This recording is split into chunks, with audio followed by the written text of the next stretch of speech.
অভিনেতা বা অভিনেত্রী, হিরো বা হিরোইন যে এমপি হয়েছে, এমএলএ হয়েছে, এবং আমি ঘৃণাবোধ করি তাদের দিকে তাকাতে বা তাদের নাম উল্লেখ করতে, এবং আমি লজ্জাবোধ করি যে আজকে সমস্ত সাধারণ মানুষের ক্ষোভ শুধু ওই পলিটিক্যাল পার্টিতে জড়িয়ে পড়া। সবচেয়ে বড় সর্বনাশ, চূড়ান্ত সর্বনাশ হয়েছে রাজনীতি ঢুকে গিয়ে ইন্ডাস্ট্রিতে। যে তারকাদের এক ঝলক দেখার জন্য মানুষ লাইনে দাঁড়িয়ে থাকতো, আজ সেই দেব, কোয়েল আর রাজ চক্রবর্তীকে দেখলেই কেন জনগণের রক্ত তকবগিয়ে ফুটছে? কেন বাংলার ঘরে ঘরে আজ একটাই দাবি উঠছে, এদের জুতো পেটা করা উচিত। আসসালামু আলাইকুম দর্শক, চাঞ্চল্যকর একটা ভিডিও ফুটেজ নিয়ে আপনাদের সামনে হাজির হয়েছি। দেব এবং কোয়েলকে সাধারণ মানুষ জুতাপেটা করতেছে এবং লাবণী সরকার তাদেরকে এমন ভাবে ধুয়ে দিয়েছে যে যদি তাদের লজ্জা শরম থেকে থাকে তাহলে আর কখনো রাজনীতির নাম তারা নেবে না। তারা যে অন্যায়টা করেছে মানুষের সঙ্গে, মানুষের সমস্যাগুলো এড়িয়ে গিয়েছে, সেটির খেসারত কিন্তু তারা এখন দিচ্ছে। যেখানেই যাচ্ছে সেখানে গম চোর, গরু চোর এবং মানুষের জুতা পেটা খেতে হচ্ছে এবং শুনতে হচ্ছে বিশ্রী সব ধরনের গালি। তাদের পরিবারও হেনস্থা হচ্ছে এবং তারা নিজেরাও হেনস্থা হচ্ছে। এই শিল্পীরা রাজনীতিতে কেন এসেছে, কেন তাদের রাজনীতি করতে হবে? তারা তো অভিনয়ের মাধ্যমে মানুষের কাছে জনপ্রিয় হয়েছে, রাজনীতির মাধ্যমে মানুষের কাছে জনপ্রিয় হয় নাই। সুতরাং রাজনীতির মাঠে এসে এখন নিজেদের মান সম্মান খুইয়ে আসলে তাদের কি লাভ হলো? তাদেরকে কি সত্যিকার অর্থে জোর করে রাজনীতিতে নিয়ে এসেছে মমতা, নাকি তারা ক্ষমতার চিন্তায় অন্ধ হয়ে রাজনীতিতে এসেছে? জানতে হলে আজকের এই পুরো ভিডিও দেখতে হবে। লাবণী সরকার খুব সুন্দরভাবে ব্যাখ্যা দিয়েছেন এবং দেব এবং কোয়েলকে প্রকাশ্যে জুতোপেটা করে দিয়েছেন। চলুন দেখে নেওয়া যাক। অভিনেতা বা অভিনেত্রী, হিরো বা হিরোইন যে এমপি হয়েছে, এমএলএ হয়েছে, এবং আমি ঘৃণাবোধ করি তাদের দিকে তাকাতে বা তাদের নাম উল্লেখ করতে, এবং আমি লজ্জাবোধ করি যে আজকে সমস্ত সাধারণ মানুষের ক্ষোভ শুধু ওই পলিটিক্যাল পার্টিতে জড়িয়ে পড়া। সবচেয়ে বড় সর্বনাশ, চূড়ান্ত সর্বনাশ হয়েছে রাজনীতি ঢুকে গিয়ে ইন্ডাস্ট্রিতে। পশ্চিমবঙ্গের আকাশ বাতাস আজ উত্তাল। যে তারকাদের এক ঝলক দেখার জন্য মানুষ লাইনে দাঁড়িয়ে থাকতো, আজ সেই দেব, কোয়েল আর রাজ চক্রবর্তীকে দেখলেই কেন জনগণের রক্ত তকবগিয়ে ফুটছে? কেন বাংলার ঘরে ঘরে আজ একটাই দাবি উঠছে, এদের জুতো পেটা করা উচিত। হ্যাঁ দর্শক, টলিউডের অন্দরমহল থেকে শুরু করে রাজনীতির ময়দান সর্বত্র আজ ছিছিরব। বর্ষিয়ান অভিনেত্রী লাবণী সরকার যখন ক্যামেরার সামনে বিস্ফোরক হয়ে বললেন এদের কেন জুতো মারা হবে না, তখন কেঁপে উঠেছে গোটা টলিউড। পর্দা আর বাস্তবের ফারাক কি তবে ঘুচে গেল? জনগণের তাড়া খেয়ে ধুলোবালিতে গড়াগড়ি খাচ্ছেন সুপারস্টার দেব, রাজ চক্রবর্তীর গায়ে লাগছে পচা কাদা আর গোবর, কোয়েলের দিকে উড়ে আসছে পচে ডিম। রাজনীতির নামে টলিউডকে কি তবে ধ্বংসের শেষ সীমানায় নিয়ে গেলেন এই তারকারা? আজকের বিশেষ প্রতিবেদনে আমরা ব্যবচ্ছেদ করব এই নোংরা রাজনীতির এবং দেখাবো কেন সাধারণ মানুষ আজ তারকাদের জমদূত হয়ে দাঁড়িয়েছে। তৈরি তো আপনি? চলুন শুরু করা যাক আজকের মহাবিস্ফোরক প্রতিবেদন। ইন্ডাস্ট্রিতে যখন পচন ধরে তখন বড়রা চুপ করে থাকতে পারেন না, ঠিক সেটাই প্রমাণ করলেন লাবণী সরকার। সোজা সাপটা কথা বলার জন্য পরিচিত এই অভিনেত্রী এবার সরাসরি আক্রমণ করলেন টলিউডের প্রথম সারির 3 নক্ষত্রকে, দেব, রাজ এবং কোয়েল। লাবণী সরকারের দাবি রাজনীতি এখন আর মানুষের সেবা করার জায়গা নেই, বরং এটি হয়ে দাঁড়িয়েছে টাকা বানানোর মেশিন। তিনি ক্ষোভের সাথে বলেছেন ইন্ডাস্ট্রিতে রাজনীতি ঢুকিয়ে এরা বড় সর্বনাশ করে ফেলেছে। তিনি আরও অভিযোগ করেন এই তারকারা যখন রাজনীতির মঞ্চে ওঠেন তখন তারা ধরাকে সরা জ্ঞান করেন। যে সহকর্মীদের সাথে বছরের পর বছর কাজ করেছেন, ক্ষমতার দম্ভে তাদের পর্যন্ত চিনতে পারেন না। লাবণী সরকারের এই বিস্ফোরক বয়ান কেবল একজন অভিনেত্রীর কথা নয়, এটি আসলে ইন্ডাস্ট্রির ভেতরে গুমড়ে মরা শত শত বঞ্চিত শিল্পীর হাহাকার। তিনি স্পষ্ট ভাষায় বলেছেন এরা একটা পার্টিকুলার মোটো বা উদ্দেশ্য নিয়ে ইন্ডাস্ট্রিতে ঢোকে এবং জনগণের টাকা লুট করে সেখান থেকে চলে যায়। এই যে মানুষের সাথে প্রতারণা, এই যে শিল্পের নামে রাজনীতির দালালি, এর শেষ কোথায়? লাবণী সরকারের মতে এদের বিচার হওয়া উচিত জনসমক্ষেই। রাজনীতি কি কেবল গ্ল্যামারের খেলা? লাবণী সরকারের বক্তব্যে উঠে এসেছে একটি চরম সত্য।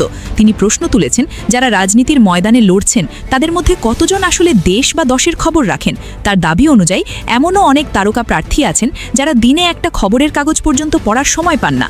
রাজনীতির অক্ষরটিও যারা বোঝেন না, তারা আজ মানুষের ভাগ্য বিধাতা হতে চাইছেন। কিন্তু কিভাবে সম্ভব হচ্ছে এটা? লাবণী সরকার দিয়েছেন সেই ঘৃণ্য উত্তরও। তিনি বলেছেন কারো না কারো জুতো চেটে ঠিকই রাজনীতিবিদ হয়ে যায় এরা, অর্থাৎ মেধা বা জনসেবা নয়, চাটুকারিতাই হলো এই তারকাদের প্রধান অস্ত্র। আর এই চাটুকারিতার ফল ভোগ করতে হচ্ছে সাধারণ মানুষকে। শিল্পের পিঠে ছুরি মেরে যারা নিজেরা কোটিপতি হচ্ছেন, আজ তাদের মুখোশ খুলে দেওয়ার সময় এসেছে। জনগণের ট্যাক্সের টাকা আর আবেগকে যারা খেলনা মনে করছেন, লাবণী সরকার তাদের বিরুদ্ধেই আজ রণদামামা বাজিয়েছেন। ঘটনা কেবল কথায় সীমাবদ্ধ নয়। এবার চলুন যাওয়া যাক গ্রাউন্ড জিরোতে। ব্যারাকপুর, যেখানে পরিচালক রাজ চক্রবর্তীর রাজত্ব চলত বলে দাবি করা হতো। কিন্তু সম্প্রতি সেখানে যা ঘটল তা কোনো সিনেমার চিত্রনাট্যের চেয়েও ভয়ঙ্কর। ব্যারাকপুরের রাস্তা আজ রাজ চক্রবর্তীর বিরুদ্ধে স্লোগানে মুখর। সোশ্যাল মিডিয়ায় ভাইরাল হওয়া ভিডিওতে দেখা যাচ্ছে সাধারণ মানুষ রাজকে চোর চোর বলে তাড়া করছে। শুধু স্লোগান নয়, ক্ষিপ্ত জনতার রাজকে লক্ষ্য করে ছুঁড়ে মেরেছে পচা কাদা আর গোবর জল। কেন এই ঘৃণা? ব্যারাকপুরের মানুষের অভিযোগ, ভোটের সময় বড় বড় প্রতিশ্রুতি দিলেও কাজের কাজ কিছুই হয়নি, উল্টো দুর্নীতির পাহাড় গড়েছেন তিনি। রাজ চক্রবর্তীকে এলাকা থেকে তাড়িয়ে দেওয়ার সময় মানুষের চোখে মুখে যে ঘৃণা দেখা গেছে তা প্রমাণ করে মানুষ আর তারকার মোহে নেই, তারা এখন হিসেব বুঝে নিতে জানে।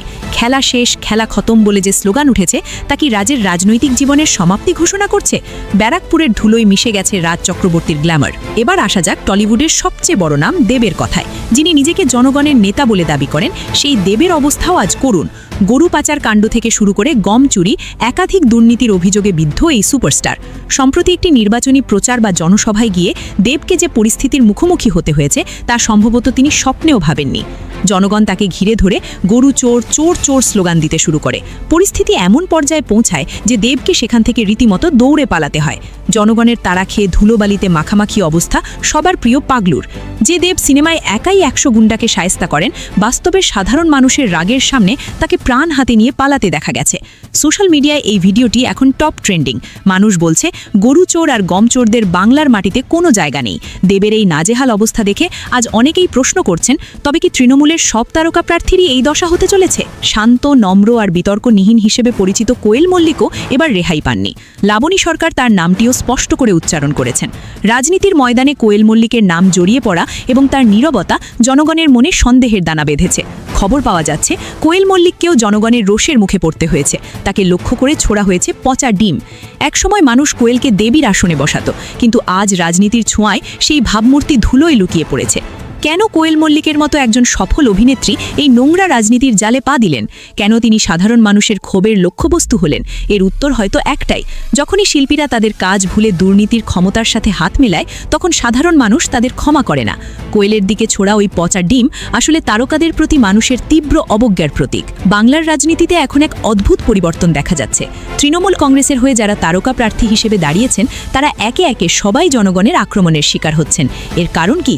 কারণ হলো মানুষের চরম হতাশা। মানুষ দেখেছে দিনের শেষে তারকারা তাদের এসি রুমে ফিরে যান, আর সাধারণ মানুষ পড়ে থাকে সেই ভাঙা রাস্তা আর দুর্নীতির গহ্বরে। লাবণী সরকার ঠিকই বলেছেন, রাজনীতির নামে এরা আমাদের শিল্পী সমাজকেও ধ্বংস করছে। আজ ইন্ডাস্ট্রিতে কাজ পেতে গেলে অভিনয়ের চেয়ে রাজনৈতিক পরিচয় বড় হয়ে দাঁড়িয়েছে। যারা এই ব্যবস্থার বিরোধী, তাদের কাজ কেড়ে নেওয়া হচ্ছে। আর এই পুরো প্রক্রিয়ার মূলে আছেন এই তারকা রাজনীতিবিদরা। কিন্তু আজ সময় বদলেছে। জনগণ এখন আর বোকা নয়, তারা বুঝতে পেরেছে কারা তাদের বন্ধু আর কারা শত্রু। তাই রাজপথে আজ তারকাদের সম্মান নেই, আছে কেবল ঘৃণা আর তারা। লাবণী সরকার তার ক্ষোভ উগড়ে দিয়ে থামেননি। তিনি দাবি করেছেন এদের বিচার হওয়া উচিত। জনমনেও একই প্রশ্ন, যারা মানুষের বিশ্বাস নিয়ে খেলেছে, যারা শিল্পের গায়ে কালিমা লিপ্ত করেছে, তাদের কি কোনো শাস্তি হবে না? সোশ্যাল মিডিয়ায় আজ হাজার হাজার মানুষ লাবণী সরকারের বক্তব্যকে সমর্থন জানাচ্ছেন। তারা বলছেন দেব, রাজ, কোয়েলদের মতো তারকাদের আর কোনো মতেই ছাড় দেওয়া উচিত নয়। সিনেমার পর্দায় তারা যাই সাজুন না কেন, বাস্তবের মাটিতে তারা আজ অভিযুক্ত।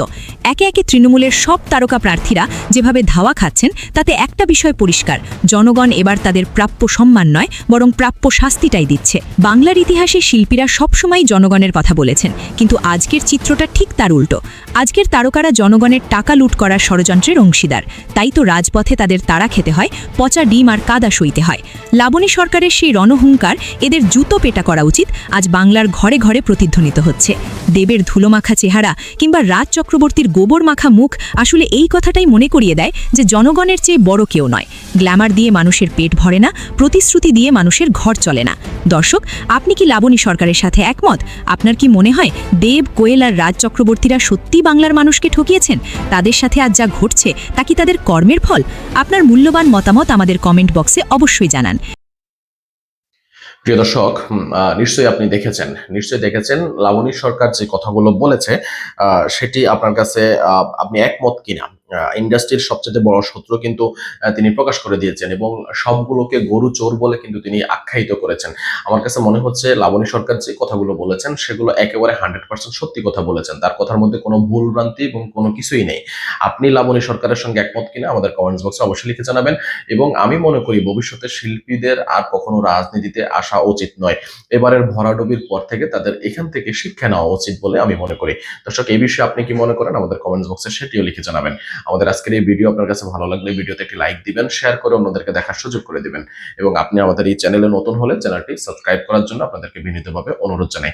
দর্শক, ভালো থাকবেন সবাই, সুস্থ থাকবেন সবাই। পরবর্তী ভিডিওতে আপনাদের সঙ্গে আবারও দেখা হবে। সেই পর্যন্ত আপনাদের সকলের সর্বাঙ্গীন মঙ্গল কামনা করছি এবং বিদায় নিচ্ছি। আসসালামু আলাইকুম।